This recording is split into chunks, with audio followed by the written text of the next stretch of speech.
வீடியோக்குள்ள போறதுக்கு முன்னாடி சேனலை சப்ஸ்கிரைப் பண்ணுங்க. மறக்காம பக்கத்துல இருக்கிற பெல் பட்டனை பிரஸ் பண்ணுங்க. வாங்க வீடியோக்குள்ள போகலாம்.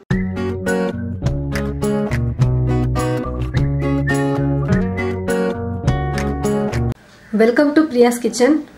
புதினா சட்னி எப்படி செய்யறதுன்னு பார்க்கலாம். ஒரு கட்டு புதினா எடுத்திருக்கேன் நான். அது நல்லா காம்பெல்லாம் இல்லாமல் நல்லா கிள்ளிட்டு தண்ணியில் அலசி எடுத்து வச்சிருக்கேன். தண்ணியெல்லாம் ஃபுல்லாக ட்ரை பண்ணிட்டு வெறும் கீரையை மட்டும் எடுத்து வச்சிருக்கேன். இந்த மாதிரி சைஸில் சின்ன வெங்காயம் 10 எடுத்திருக்கேன் நான்.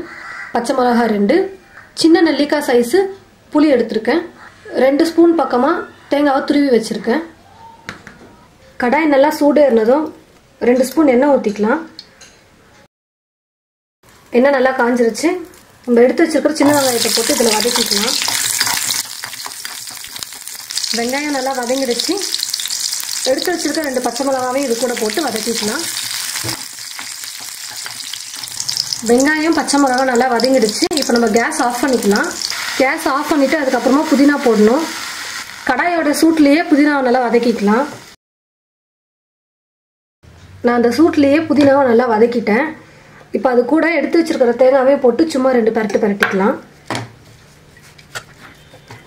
ஒரு 5 நிமிஷம் சூடு ஆறுனதும் நம்ம மிக்சியில் போட்டு நல்லா அரைச்சிக்கலாம். எல்லாம் நல்லா ஆறிடுச்சு. இப்போ மிக்சி ஜாரில் போட்டுக்கலாம். இது கூட புளியும் போட்டுக்கலாம். உப்பு தேவையான அளவு போட்டுக்கலாம். மிக்சியில் போட்டு நல்லா அரைச்சிக்கலாம். இப்போது சட்னியை நான் மிக்சியில் நல்லா அரைச்சிக்கிட்டேன். இப்போ சட்னி தாளிச்சிக்கிறதுக்காக கொஞ்சமாக எண்ணெய் ஊற்றிக்கலாம். கடாயில்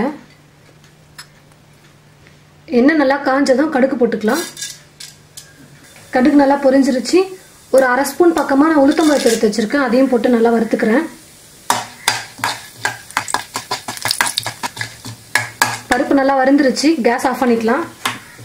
நம்ம தாளிச்சு வச்சிருக்கிறத சட்னியில் போட்டுக்கலாம். போட்டு நல்லா மிக்ஸ் பண்ணிக்கோங்க. புதினா சட்னி ரெடி ஆயிடுச்சு. இந்த சட்னியை தோசை, இட்லி, பொங்கல், உப்புமா, என் சப்பாத்தி கூட ரொம்ப சூப்பராக இருக்கும்.